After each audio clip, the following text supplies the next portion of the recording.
Welcome to For the Record, an unfiltered view on current trends and timeless advice for surviving in the aesthetics industry. Whether you're an injector, practice owner, sales rep, or marketer, it's time to set the record straight. Each week, we cut through the chaos and showcase diverse perspectives and winning ideas from the best minds in the industry.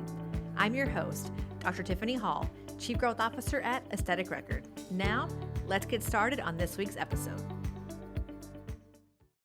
Hey guys, welcome back to another episode of For the Record. This is episode 12 of season 2, and today we have a unique spin on the aesthetics market. And I am joined by our first ever tech guru. He has a Crunchbase profile, which is like when you know you've made it in tech, you've had funding, you've started companies, you've sold companies. He's like our own personal uber super pumped TK here with us today. But I'm joined today by Iggy Fanlo, who has started Vansanity, which is this really incredible sort of, I don't know, it's like a hair salon booth kind of rental, but medical with lasers, devices, products, all these things all put together into one package for a provider to come in, work when he or she wants to, leave when they don't, be flexible, but be able to offer great patient care in a safe, beautiful, ambient environment at a really affordable cost. And on top of that, Iggy is a business genius. I was reading last night on LinkedIn that he has a 4-digit IQ, is what someone said in one of his reviews. Was a golfer at Princeton, by the way. Lots of athletic prowess there, but took the MCAT, so was going to go to medical school and then decided instead to go into finance and eventually into tech. But now he's back to medicine again. So Iggy, you've come full circle and welcome to our show. Well, Tiffany, thanks so much for having me today. I'm very much looking forward to this. Well, I mean that you're our first ever like Crunchbase profile. Like you're famous on the internet. I was kind of nervous coming in this morning. I didn't realize what a big deal you were, and so I was looking at you were in an investment with David Bonderman, who TPG, the guy from Super Pumped. If you guys are watching the Uber show, you've had some big names that you've worked with. You've been at eBay, well, shopping.com into eBay. You've bought and sold a company. You've started companies. You've kind of been everywhere. So walk us through, just at a high level, your backstory so we can kind of set the record straight about all the things that you've been doing for the past few decades.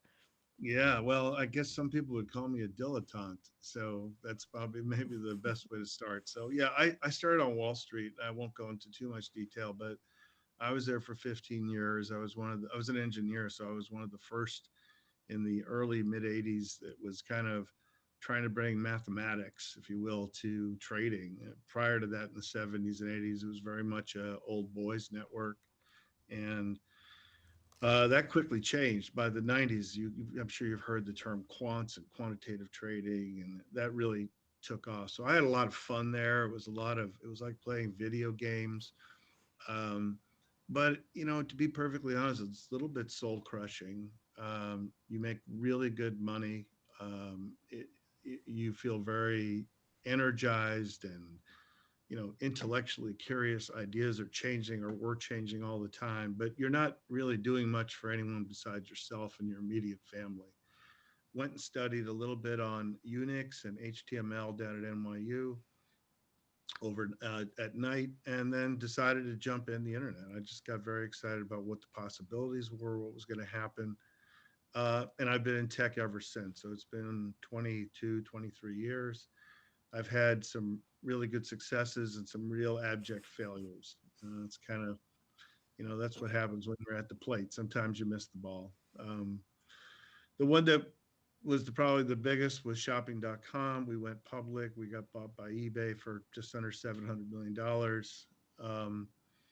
And then the one in healthcare was called Lively. We sold that company. It was kind of a help I've fallen, I can't get up meets Apple Watch. So it was really sexy and cool looking and not demeaning, but helping elderly in cases of emergency. So I really got excited about healthcare. The way Vansanity started is kind of an interesting story, especially since it's the day after the Oscars. We're taping this, and Will Smith. So I was watching the 90th Oscars in 2018 with some friends in California. We were living in Mill Valley at the time, and I like to think of the Oscars as the ladies' version of the Super Bowl.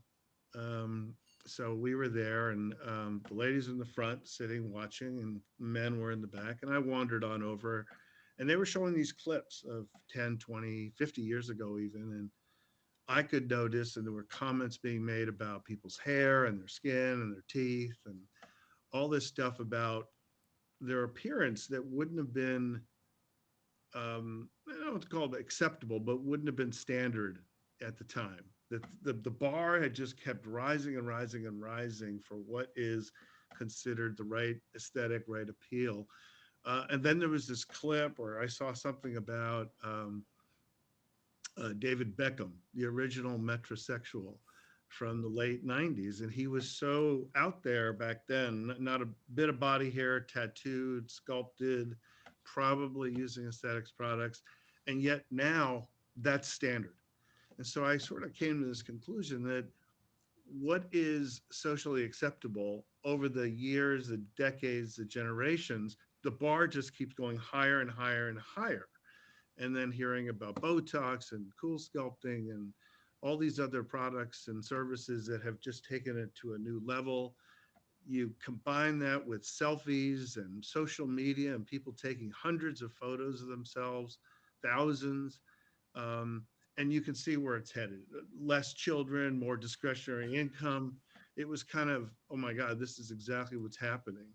So I went and did a little deeper dive on the industry, and I came away with a lot of interesting facts. First, it looked like it was reaching critical mass. It was passing $10 billion a year. It was still growing double digits. And the most interesting thing to me was this very unique or somewhat unique situation between CAC and LTV. So between customer acquisition cost and lifetime value. And I knew that that same thing existed in hair care. And what I mean by that is that the salon was paying for the marketing cost, acquiring the customers. And yet the lifetime value, the loyalty was with the stylist, not with the salon.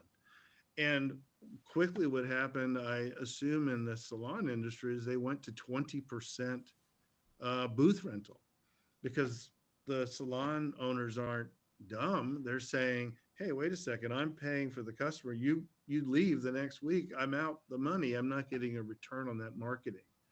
And I could see that the exact same dynamic existed in medical aesthetics. You combine that with a lower utilization rate, and I'll talk about utilization arbitrage and what that really means in cloud and other businesses that have physical costs. But 10 times the capital expenditure, a typical hair salon in the US is about $50,000 to open a med spa about 500,000. So you're like, oh my God, this is going to be even more important in this industry. It's just about critical mass. It's just about getting out there. And I thought to myself, this rental model, which is happening across so many industries and so kind of obvious, it will happen in medical aesthetics. I hope it's Vansanity that leads the charge, but I believe it's completely inevitable. The math is too powerful. Yeah, I this term about utilization arbitrage. As I'm thinking about Vansanity, you and I discussed some previous conversations like Amazon. Even the I mentioned Uber and Lyft. The idea that when your car is not being driven personally, you could actually rent it out basically as a ride share option and drive it for money. I feel like if you look at our industry, people are coming in at such high rates.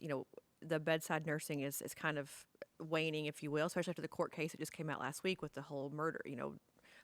That whole charge. I think Right, right. it signaled an even more mass exodus of nurses, and then physicians that they've lost their ability to really make money and be flexible because the amount Mhm. of EMR requirements, EHR requirements, hospital red tape. There's just so much happening that I think our industry keeps growing at a rapid rate. But to your point, the cost to start a medical spa is $500,000 to $1 million, depending on how much equipment you want to have, what kind of space you want to have. The barrier to entry here for those who want to do it and compete at a high level is extraordinarily high based on how long it takes you to really build a business and see your first true break even plus $1. So, how did you think about, if you think about the industry in general, what does that look like for you with Vansanity or any model to come in and say, we're going to cut that cost to entry down and make it easy for you to start on day one and be profitable the minute you walk in the front door? Yeah, so you've hit the nail on the head for all these industries, whether it's Uber, it's I would put it in the umbrella, the context of the Great Resignation, people leaving their jobs, the number of new businesses being started, is up several million, maybe 50, 60%. People want that flexibility. It's been wildly undervalued. And I always thought when I drove an Uber, I'd always ask the driver, why do you do this? And they answer 9 times out of 10 was flexibility. And so I thought, boy, if we could in Vansanity, if we could add flexibility, which did, but instead of $20 an hour, making 300 or 400 an hour, and that's what our top providers make, you've got nirvana. You've got absolute nirvana. So I looked at it all as cloud. So I say this to people. I say, everyone thinks I call it a cloud med spa because it's a cool, buzzy name and it's going to increase my valuation. And I don't know if that's true. But what I do know is the cloud is just rentable, scalable, and on demand. That's all the cloud means. In fact, to me, the first cloud was electricity. You used to have your own fire, your own whale oil lantern or whatever. You generated all. You had to buy the equipment. You had to buy the fuel. It was all internal. And then all of a sudden you have utilities for gas and electricity. You turn them on. You can do 1 watt. You can do a kilowatt. You can do it 1 minute. You can do it 1 day. And you just turn it on and off. It's completely on demand. And Jeff Bezos and the folks at Amazon turned it the same thing with compute and storage and did it with AWS and now Google and Azure with Microsoft. And now uh, you mentioned TK and Super Pump.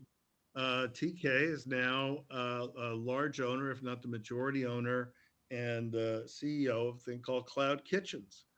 And that's what they do too. They just let the they lease out the infrastructure. It's that utilization arbitrage. If something's only being used X and costs you Y per month, if you can have 20 people using it, your cost goes down by 20 and your break evens go way up. In our case, and all these things, I like to call them capital expenditure fintech.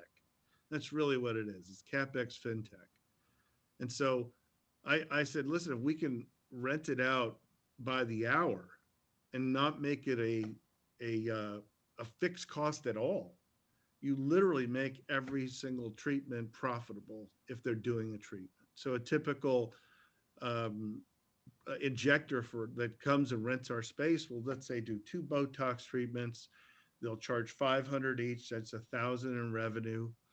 They buy the Botox through our sister company, Vansanity Medical Services, at wholesale cost.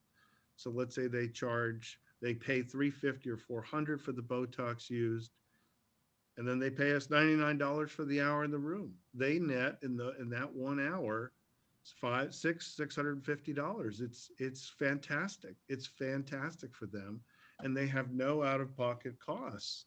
I mean, they have to market. They have to be good injectors. They have to be good salespeople, and worry about their customer base. But they can expand this, and we love what we're doing. We've done one in Boston. We've opened one in Dallas very recently, just a matter of 6, 7 weeks ago. And now what we're doing is an MSO model. And that's what I'm even more excited about because we're helping, dozens of people now, but I want to be able to help hundreds, if not thousands of people. So our MSO, our management services organization piece of the business is basically to take all of what Vansanity does, the rooms, the software, the app, the payment processing, the relationships with machine manufacturers, the wholesale product price, the volume discounts, offer that to any med spa owner, any medical director, any nurse, anyone, any doctor who wants to start a med spa, but wants to do it in this much more efficient model so that they just need to have a group, either as one of them or the person who's a medical director has a group of providers, a group of injectors, a group of practitioners, and they know a little bit about real estate. We can provide everything else, and they can just take off and use the Vansanity model. What I love about the Vansanity model is that it takes you from exploit to empower. Exploit to empower. People that are working doing these very expensive high margin treatments might be making 10 or 20% of the revenue. In this case, the providers can make 50%, and they're their own boss. So it's an incredible model. It makes sense for the spa owner. It makes sense for the provider. It makes sense for us. And it's just inevitable that it's going to get to some kind of thing like this because I know when I talk to med spa owners, they tell me their problems. Number one is always HR. We remove the HR problem completely. It's just a marketplace. It's like Amazon marketplace or eBay marketplace or an ad marketplace. I mean, it's like tech. You're just saying, if you're really good and you can do great things and have a great customer base, you should take the lion's share of the benefit and just pay the platform fees to do that. The second thing has to do with prescription products. I mean, if we start to build a really good one, everyone will benefit from the lower cost of those products. And they get that 100% full benefit. Anything we improve on the software and all those tools that we're building and we keep tweaking and getting better and better and better, everyone benefits from those. The relationships we've set up with machine manufacturers to hopefully do across the country an ability to not have to purchase the equipment, but be able to rent the equipment on a per use basis. I'm not talking about a lease, I'm talking on a per use basis, like a Turo does with people's cars.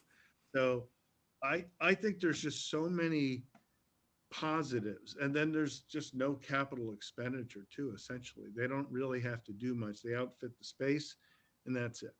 So there's just so many advantages to the med spa owner, and they're just propagating that advantage to the provider, and they're taking out a lot of where does it come from? It comes from middlemen marketing because the marketing will be done on a word of mouth solo basis, and it gets taken out by what I'd call the subpar providers. If you're a subpar provider, you're not going to like this because you might be living on the edge, just barely getting by at a med spa, but not really driving a lot of value. And that's where the HR problem comes along. The best providers, the ones driving real value, real incremental revenue and profit to the spa, they're very likely to leave. I know I've talked to people. I have this HR turnover problem, and I end up the best ones leave. Well, if you use the Vansanity model, you have to worry about that. You just make it a marketplace. If you're really good, you're going to do incredibly well. And if you're not so good, you're not going to do well. But you won't be on salary. You're going to eat what you kill. And I think it's a perfect model. It's capitalism at its finest. Well, there's so many things to unpack there. I've got to like I'm sorry. rewind on. No, I love it because I think there's a couple things. I think if you're listening to this, thinking to yourself, is this like Phoenix Salons or Sola? I Mm, think the idea of real estate, that part of it is similar in the sense that you're in a, renting a room. But I think there are some significant differences that I want people to understand as we clarify that they're sure. renting it in essence by the hour. So if I want to come in today and just, let's say I'm a full time ICU nurse, for instance, Yep. and I want to come in today and just work from 3 until 6. I can come in and rent those 3 hours. I could do maybe cold sculpting if I want to. I can do some Botox. I can do some Restylane. I could do maybe a microneedling device, whatever it is I want to do. I pay Yep. for my usage. I pay for Yep. my hour in my room or 3 hours. I pay for whatever I'm going to Yep. do. Whatever's left over is mine to keep. I'm basically paying back the bank, i.e., Vansanity, the bank, and keeping the rest of it. Which you think about these models where they have this sort of gig worker coming in, renting a room. You sign a lease, right? You sign a lease for weeks, months, maybe even a year. They provide you with nothing but a space and lights being turned on and communal bathrooms.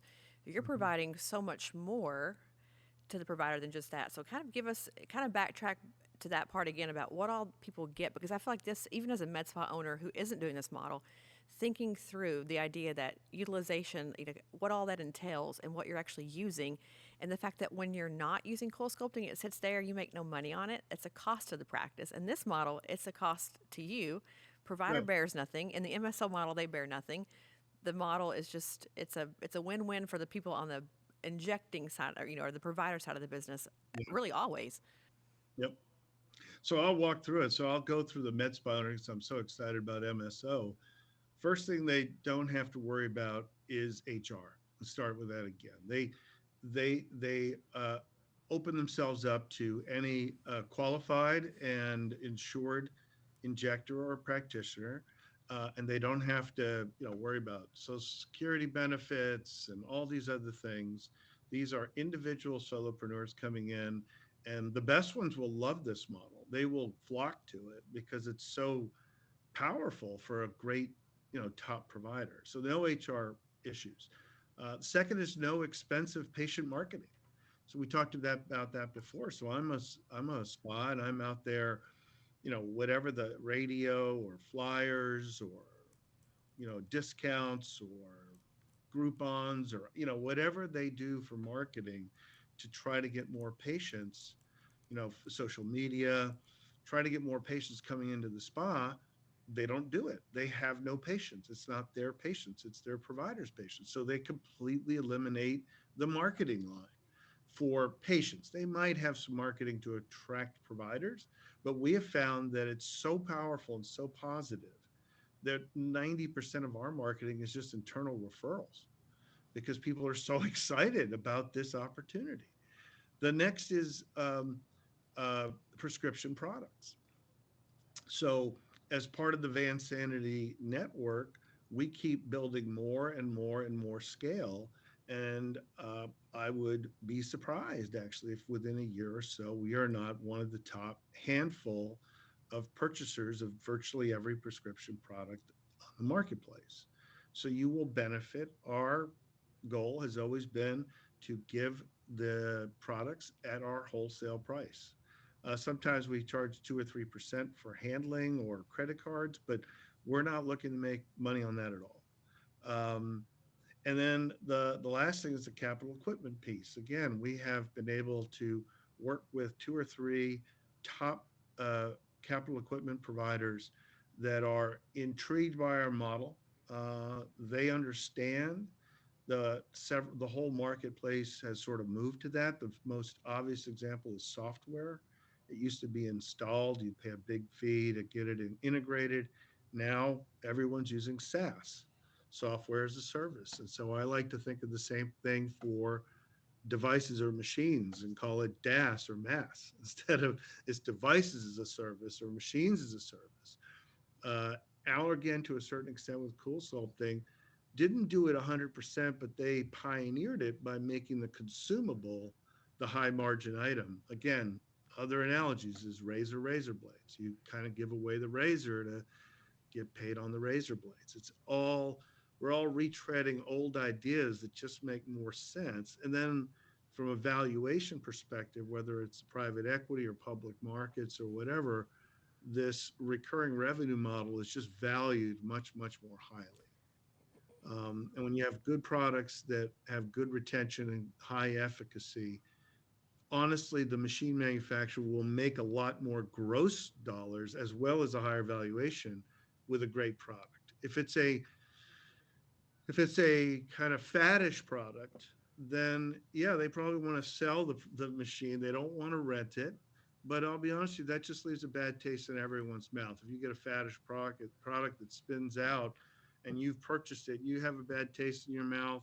It's, I think, tarnished the reputation of the manufacturer. It's a lose lose. You want to align incentives with the manufacturer, the spa owner, the provider, and the patient. If you can do that, and it's got to be on a marginal cost basis, everybody wins if it's good, and we don't have to sort out the losers if Well, it's bad. thinking about devices in general, what I love about this model, what you said about this, is the ones that are the fat or fly by nights sort of fall out because I think one of the things I was watching a thing over the weekend that said the Sure, biggest no issue for a problem. new med spa owner is device capital equipment expenditures. People want to go in guns a blazing because we know you have to have things like cold sculpting to compete. Like you can be a device free clinic if you want to start with injectables, but at some point your patients are going to go somewhere Yeah, else to get a laser, to get cold sculpting, to get these things done, and you feel a pressure to bring it on in your clinic, right? You feel that you have to have it to compete, or else you lose the patient forever. But I think to the point that you've made, if they're a fly by night company, and there have been so many, as we all know, they come in, they sell it, they leave, and then you're stuck with it in your laser graveyard for the next 10 years and you can't do much with it. So I think in this model, taking anytime you can take right. the risk off of you and still reap the same reward, like that's a unicorn if I've ever heard of one like that. That doesn't come around much for anybody, especially if you work in tech, that's not real life.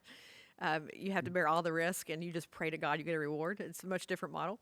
But I think the idea of SaaS, and to your point, DaaS and MaaS, the other part of that is the purchasing power of a conglomerate, to use that word, is If things go wrong for you, you've got the army of your purchasing power to go to the manufacturer and say, this did not work.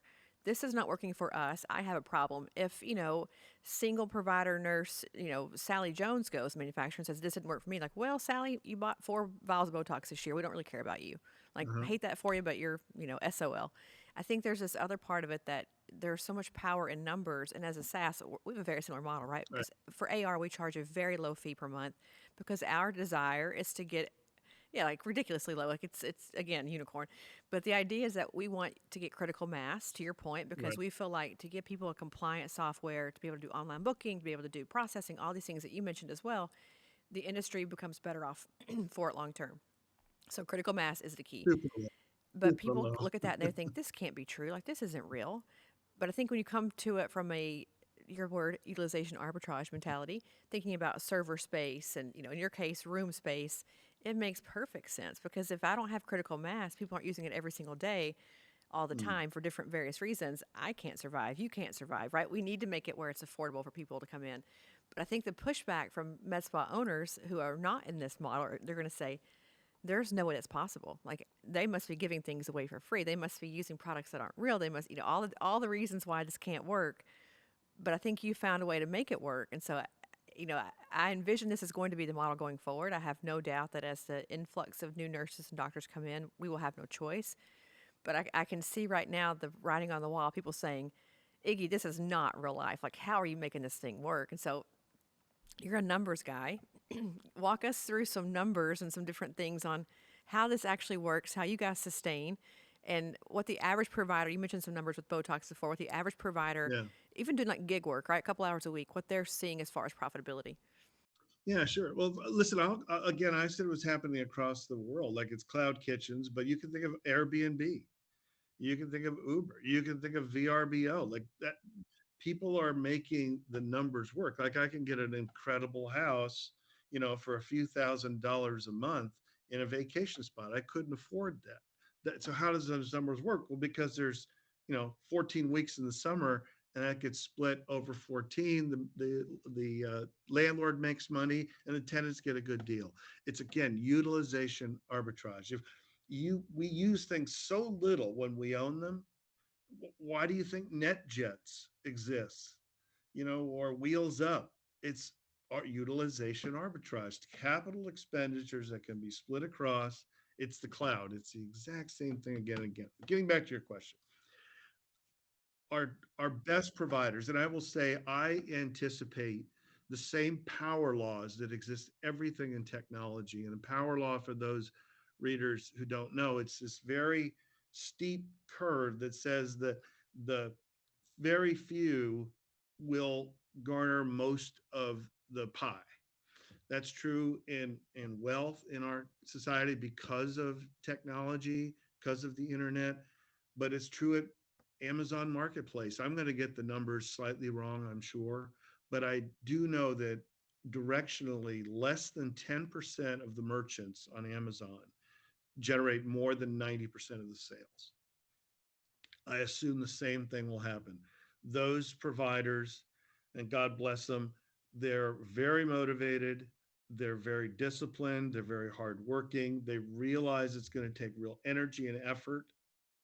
Those are the ones I'm just seeing take off, going from almost nothing and they're doing 10, 15, maybe even 20 hours a week. And I know it's going to sound ridiculous, but we have a handful of providers who used to be, serious nurses doing serious work, and in some ways, I feel bad that they left these important roles they were playing, but they were working 40, 50 hours a week, maybe making 75, $80,000, and now they're working 10 or 15 hours a week, making $250,000. That's literally what it is. They're working 10 hours a week, making $400 or $500 an hour. That's 4 or 5,000 a week, working one day, maybe a day and a half. Complete flexibility and control over their lives. They have to manage it with their patients. So I'm not saying they can say, I'll be there only then, but maybe at some point they will. But they tend to group them into a day and maybe a half day, and they walk away with 4 or 5. I've even seen as high as $7,000 in a week. And if you have a continuous flow of patients, and a lot of these procedures, as you know, are repetitive, you can build a really incredible business. And we've had one or two of these now who say, well, I'm doing now, I want to scale this. And we are saying, hey, we've got this MSO model. If you have enough yourself, great, but I would suggest you open up a small space to start. I'm having lunch with some folks on Wednesday.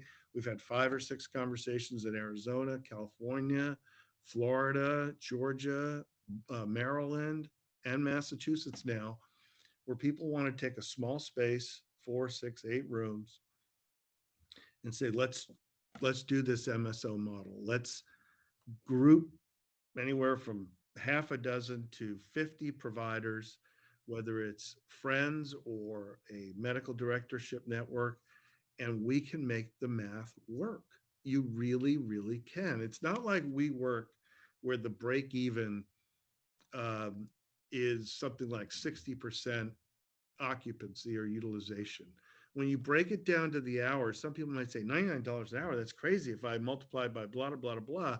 But you don't have to, because it's not a fixed cost. It's a marginal cost. So if I'm doing, like I said, the 2 Botox treatments, 2 times 500, 2 times 200 for the Botox, that's 600 net. I'm paying you 99. I'm walking in, the gloves, the gauze, the cleaning, the chair, the internet, the heat, the rent, it's all taken care of. And at the end of the hour, I leave, you leave. We've had several providers, especially in the Boston area where it's, seasonally tough during the winter. We had 2 or 3 last year. They said, you know what? I'm going to Europe. One went to Italy for July. And she had previously owned a med spa. She's like, this is unbelievable. No headaches, no HR, no utilities, no internet, no payments to my staff because they don't have any. They're just in, they make really great marginal dollars, they work modest hours, and they can make a multiple of their previous income. And that is also true for the med spa owner if they do this model. They won't make technically probably as much revenue, but they won't have lease costs on the space. They won't have lease costs on the machines. They'll save money on the products. They'll save money on turnover. It's a win-win-win. Their net profit will be, I believe, greater if it's run well, and they don't even need to be there. It's like the Phoenix Salon Suite example you said. Now, and we don't even need to have our brand. It could be your brand. Joe's or Mary's Med Spa. We are the power behind it, but it's up to you to make it work, and you can make it work. The break evens are very low, sub 10% in most locations where real estate values, especially commercial real estate, you can get really good deals. This dovetails into so many things that we've had on our show. Even this season, we've had a big concierge model practice on the show, talking about this idea that people are obsessed with having to have a brick and mortar for everything with their name on the door. Like if my name is not on the door, this can't be real. And again, because you and I work in a tech world, we come from tech. Nothing is tangible in tech. Everything is, to your point, this word cloud. I was with a group of 3rd and 4th graders last week doing a career day, and I'm like, do you know what the cloud is? Like, oh yeah, you put stuff up in space and you bring it back down when you need it. Like these fourth grade kids understood cloud perfectly. They're in 4th grade. They understood the idea of like on demand, anywhere in the world, whenever I want to use it. When I don't have to use it, kind of thing. But I think we're still in healthcare stuck in this idea that if there's not if there are not 4 walls, my name on the front door, the lobby, the waiting room person, the phone, the phone person, the check-in, check-out person, this can't be a real business. And I think about AR. We built AR to be the exact opposite of that, where you could do the whole thing by yourself. You can check them in, check them out, online booking. You can do wallets and pre-promotions, and you never have a need for a front desk person ever, especially as a solo provider. You wouldn't need that. You could do it all yourself because this is what's coming. Like whether people want to believe it or not, and they're going to hate me for this when I say it, whether you want to believe it or not, this is what's coming. People want to own their own thing. They want to do their own thing. We're seeing them leave spas where they're employed right now as a W-2 worker to go to 99 to do their own thing, either as a sub for somebody else or to open their own place. And there is a housing and real estate crisis in this industry and in our entire country. Like I think they just declared Miami in a housing crisis mode. There's no more real estate out there for people to afford for a single person to say, I'm going to spend this kind of money. Like it's just crazy expensive. But to say I'm going to rent a space Or I'm going to be a medical spa, an MSO type owner, and say I'm going to buy the building and then utilize it as needed and make, to your point, more profit, maybe less revenue. That's where we're going. And whether people want to believe it or not, I hate to tell you guys, the writing is on the wall. You can look at any financial forecasts. You can look down, I think our compound annual growth rate in aesthetics is going to be around 9.9% in the next few years. We're printing money in this industry. Patients are coming in droves, especially millennials. Younger patients are coming in, but where are we going to put them all? Like where are we going to put all these people?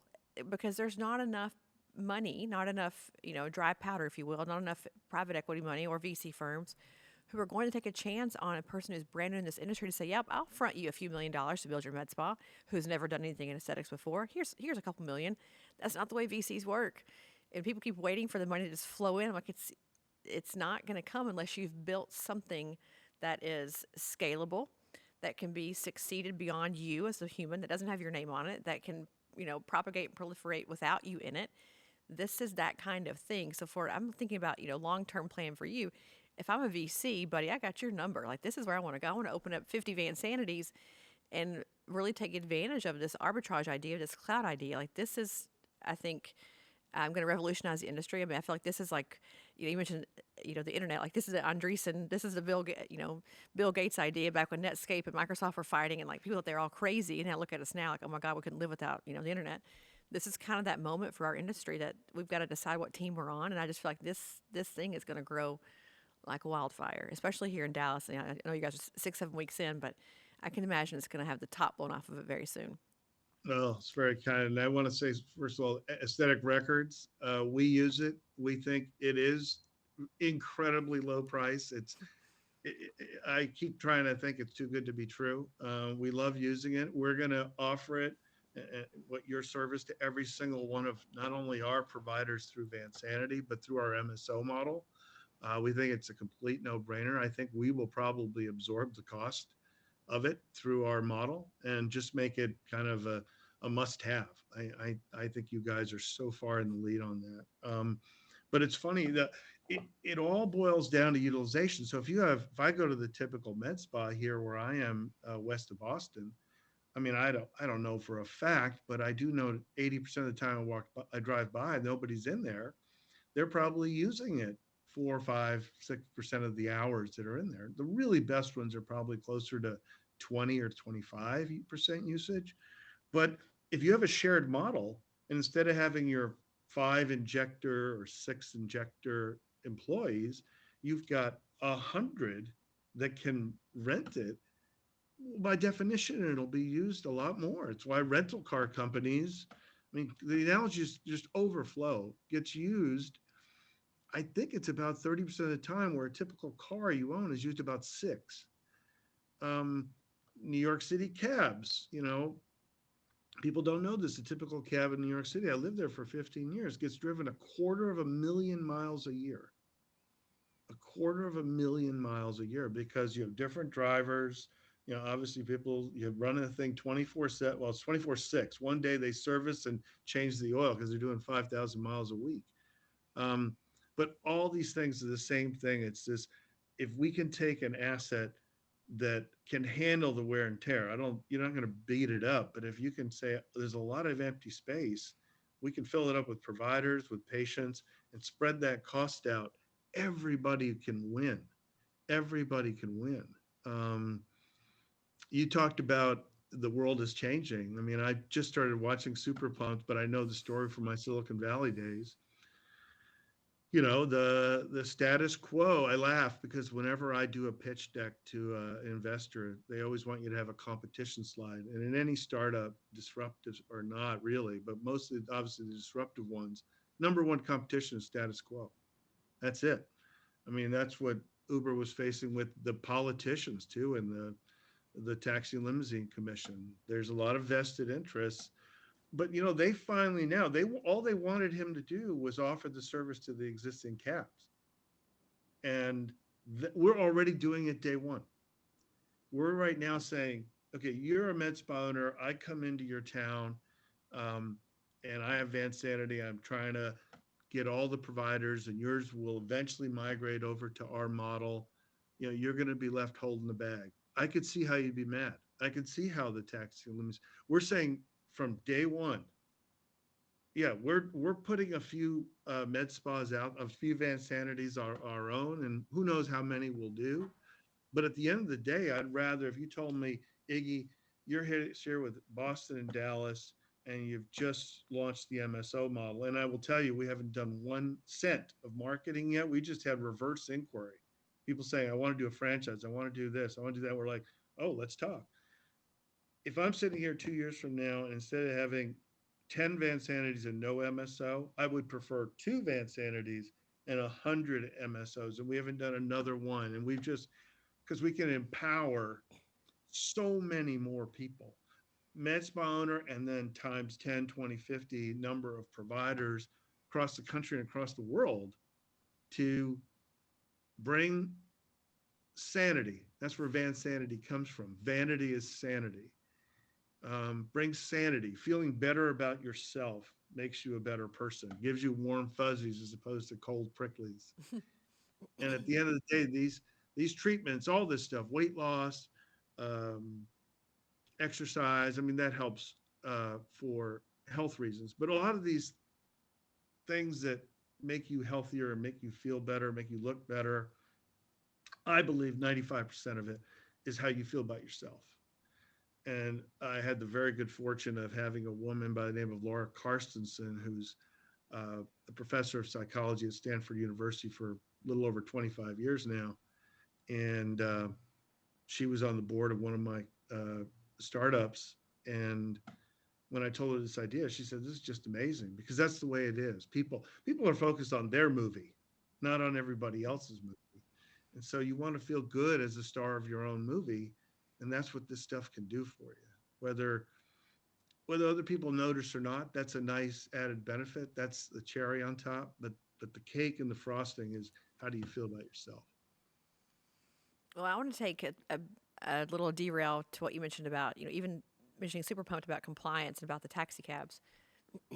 I think one of the hot buttons in the industry right now is, of course, compliance. We hear about it every day. Medical directors, legal ramifications, medical boards, nursing boards, pharmacy boards.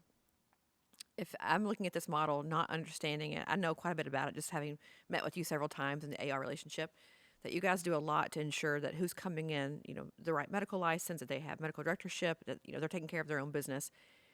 How do you do all of that? So how do you make sure that that person who's coming in at 4 o'clock on Wednesday to do her Botox treatments is a licensed provider who has a medical director who's charting appropriately? How do you guys do the checks and balances there? Well, the first line of defense is themselves. So the beauty of it is these aren't random patients we're assigning to a provider. These are patients that the provider has gotten. In fact, 99 times out of 100, we don't even know the patient's name. We're in some ways like a hotel, like a WeWork. We don't know. Now we do some basic compliance so that people feel better about it, but from a legal standpoint, the burden really does lie on the person doing the procedures, the ones attracting the patients, the one marketing the services. So the legal burden lies with the provider. Now we certainly don't condone or allow any illegal or unethical behavior in our places, and we wouldn't want that in any third party places and through the MSO. But at the end of the day, that's the beauty of it, that it's self selecting. It's not like you've randomly assigned. These are people that have said, I want to be treated by this provider. I have chosen them without any influence from us, or in the case of the med spa and an MSO model, I would assume in their case as well. We don't have any of their information. We have no HIPAA information, nothing. So we don't charge them. They're charged. The billing relationship is directly between the patient and the provider. So that's when people say, don't you get a percentage? I'm like, I don't even know what the number is unless they happen or are interested in sharing with me. But even then, it's at a gross basis. I made X over this number of hours. I don't even know what they made on specific treatment. Sometimes we're curious more for pricing for new providers, because a new provider might say, oh, a halo treatment, what should I charge? And we can say, well, here's the industry average, 1,000 to 1,500, blah, blah, blah, depends on your experience, the location, blah, blah, blah. But we don't literally know what people are doing. So the legal burden lies between the provider and the patient. Honestly, that's where it should be.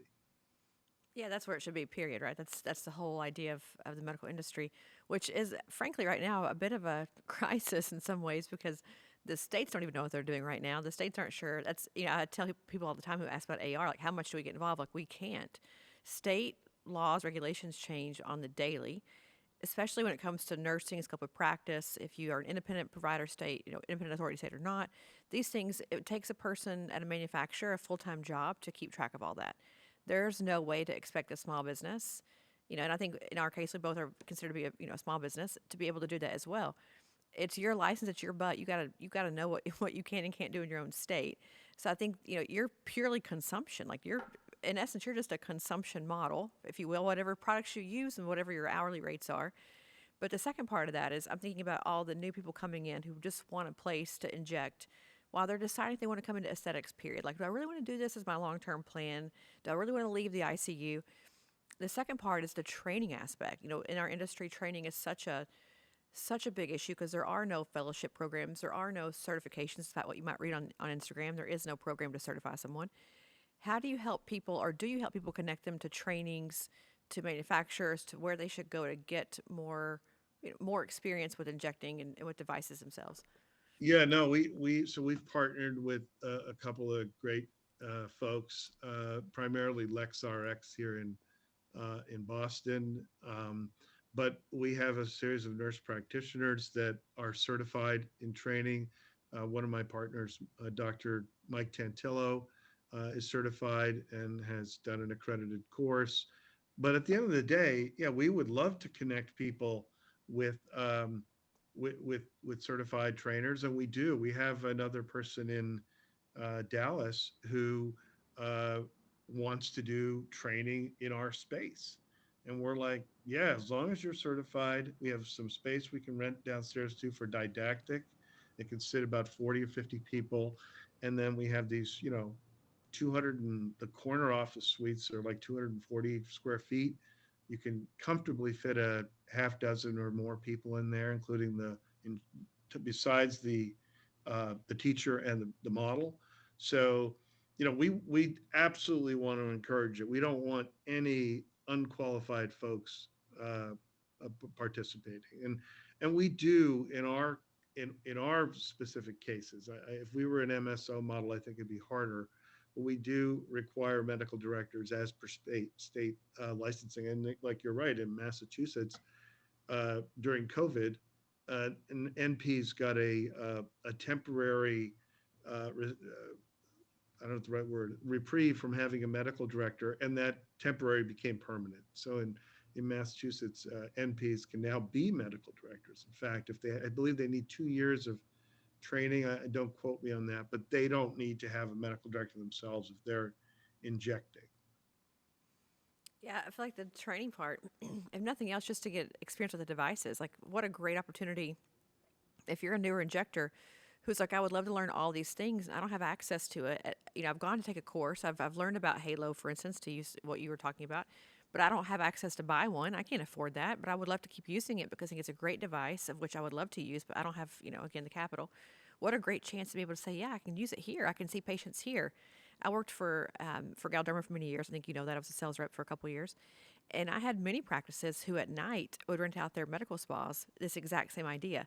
When they shut down their branded name at 5 o'clock, their Joe's Javot bar at 5 o'clock.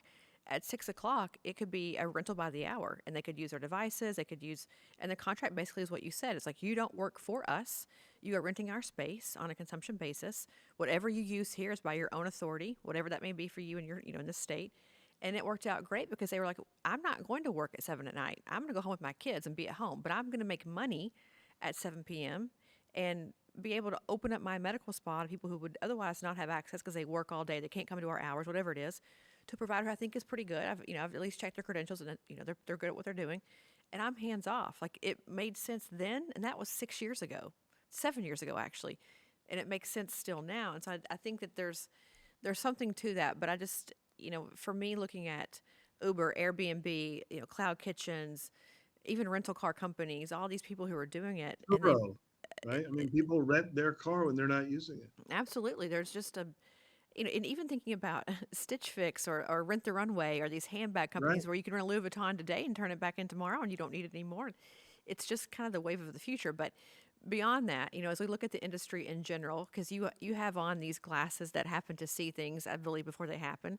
What is your perspective on where we're going? I think I was reading about this last night. I'm building a deck for a company about the growth of the industry.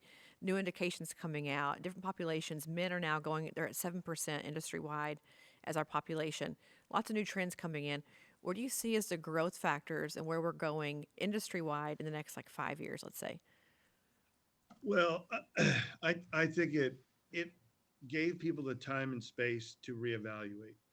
And I think that's why you've had this great resignation, this great, like, what am I doing with my life? What am I trying to do?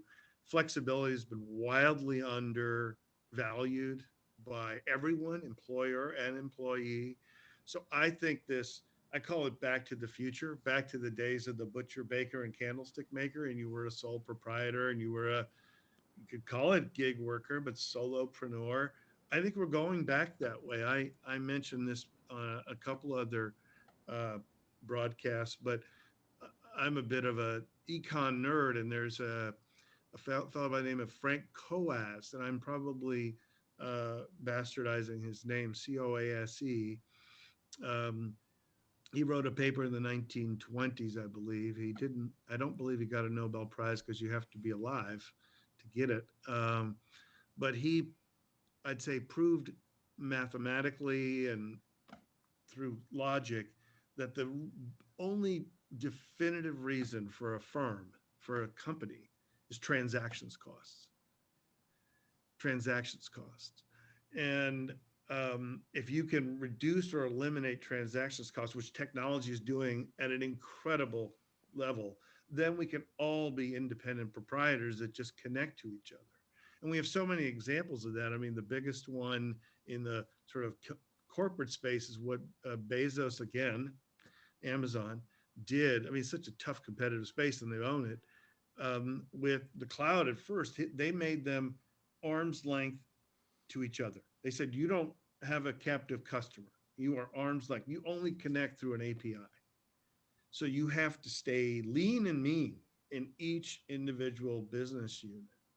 And that's really what it boils down to. It gives enormous flexibility, enormous meritocracy, um, but it is, again, a power law. So we have to deal with the, I guess, uh, political and social fallout of that. It's kind of antithetical. I'm an old school guy to the purple, pink, green ribbon. There's only a few winners in a very competitive environment, and you don't get medals for participating. You have to be really, really good. And all these transactions costs. It was the same. It's the thing about schools now. I mean, other than the socialization aspect, the logic for a physical location to have a university is outdated.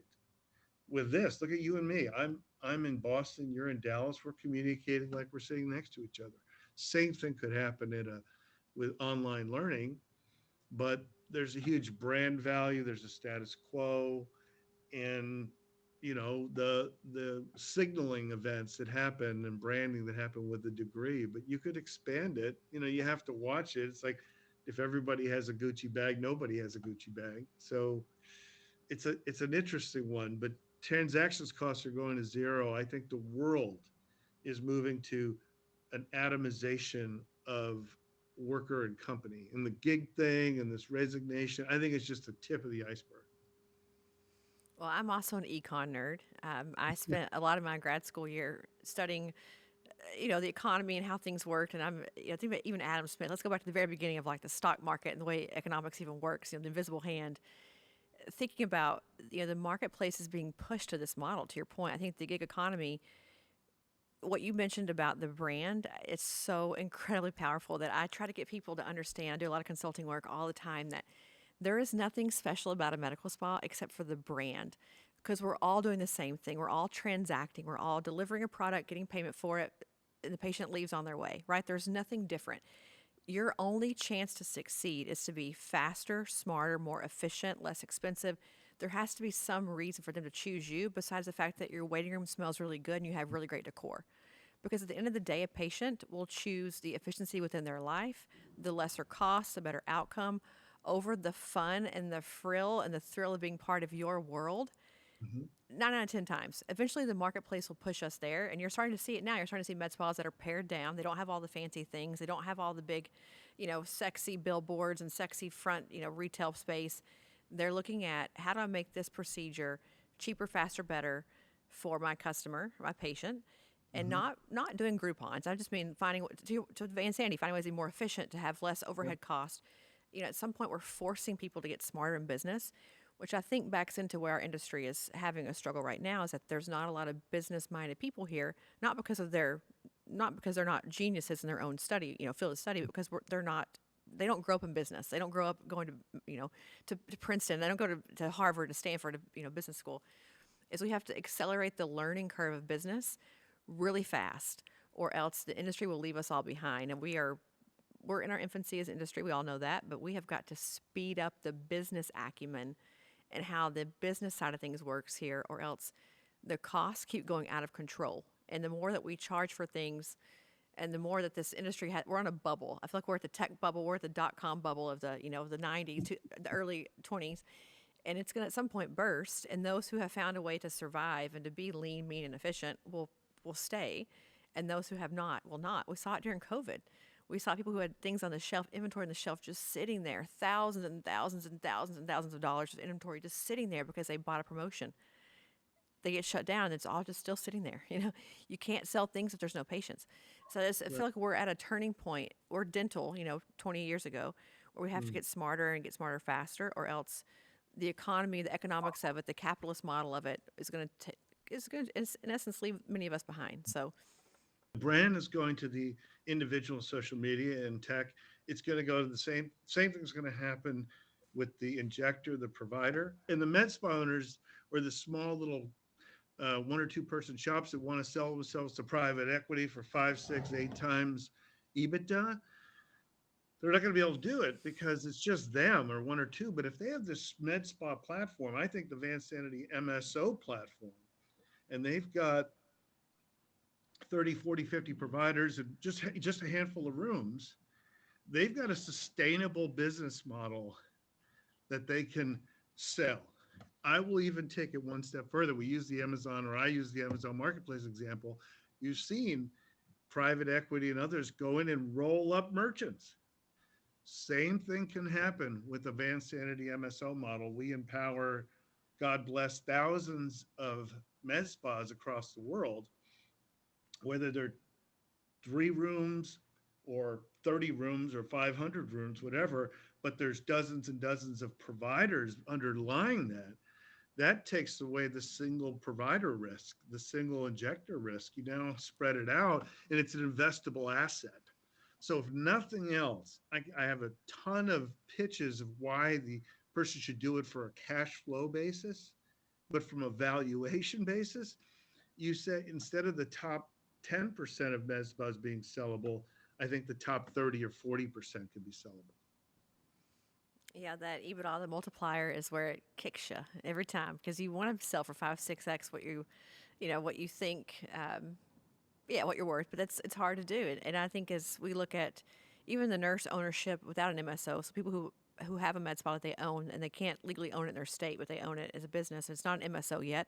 Like that has no value, right? Because it's not able to even be legally owned. So you go to sell that and you take a massive hit on day one because your corporate structure does not align to the law in your state. So you have to have a medical director who owns your records, and it becomes this whole tangled web that you weave. But unless you're desirous to really own this big thing and put your name on it, you get to still own it, Vansanity. That's what I think is so cool about it. You get to still own it. You own your schedule, your time, your little business model inside of you're an entrepreneur, but also a solopreneur at the same time. And the overhead cost, really, you're just bearing this 1 hour of overhead cost and your actual cogs, and that's really it. So everything else is just you get to pick your poison. And I don't know. I feel like for me, if I were going into this model, if I were a nurse coming into this industry, like it'd be a no brainer for me. But then again, you know, Iggy, what do I know? But I see it every day that people are struggling so much with the entrance to the market, the cost to come in, to cross that line, to have things to offer, to get the pricing, because even the idea of a group purchasing offer, like what you're able to offer on the expenditure of the consumables. Gosh, if you're coming in as a brand new nurse or doctor on day one, you pay a tremendously higher rate for everything. You are disadvantaged, which is as it should be, right? You should get a volume discount. I'm here for that. I agree with that, but that doesn't make it any easier to digest the fact that you're paying in some cases hundreds of dollars more per thing because you're buying onesie twosies where Iggy's buying hundreds. It's just a different idea, and people feel like they're getting left out in the cold, but it's like unfortunately you have to buy up into that level. It's a buying group idea. So I think even that part of it makes it a no-brainer because you're going to save money on day one just from your cogs being reduced significantly from the scale that you operate in. No, no. I mean, like I said, we're not in the top 5 or 10 now by any stretch, but we will be there in a fairly short period of time, and we can offer that benefit through the MSO model to everyone. Actually, to the point where you're saying your COGS is so much lower that any fees we charge to manage the platform, I think will be less. You actually, it'll be cheaper to use us than to not use us. Net, you literally will save money by paying for the MSO. It should get there relatively quickly.